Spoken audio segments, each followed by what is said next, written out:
Morning po sa lahat mga kahamog. Ayan, maaga tayong namalingki kanina, kaya maaga tayong nakalatag ngayon. Ayan, bukas pa yung ilaw natin, no.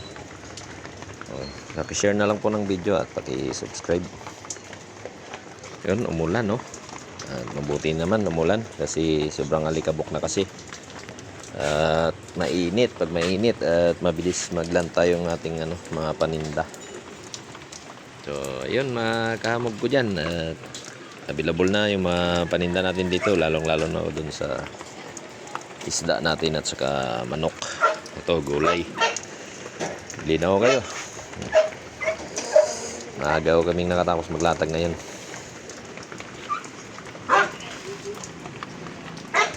Yung sa kabila po, yung sa manok at isda, tapos na rin maglatag.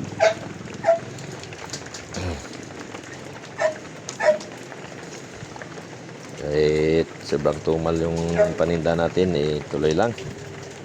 Wala tayong magagawa, ganun talaga, tumal. Kaya yan, tambak yung mga gulay natin ngayon. Ayan, oh. Dito pa masyado na ayos yan.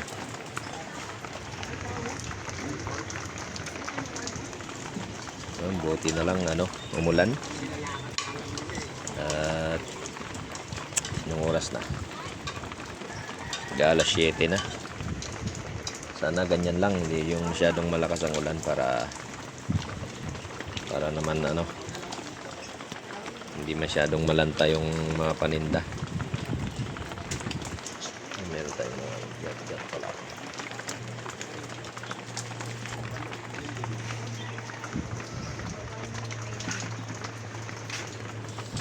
Mga kamog, at ingat po ang lahat ng mga pumapasok sa kanilang mga trabaho. Madulas, lalong-lalo na sa mga driver, nagdadrive ng mga motor. Kasi, sige, maalagay mo lang dyan. Madulas yung daan. Mag-ingat tayo ngayon. Ayan, medyo umulan kasi.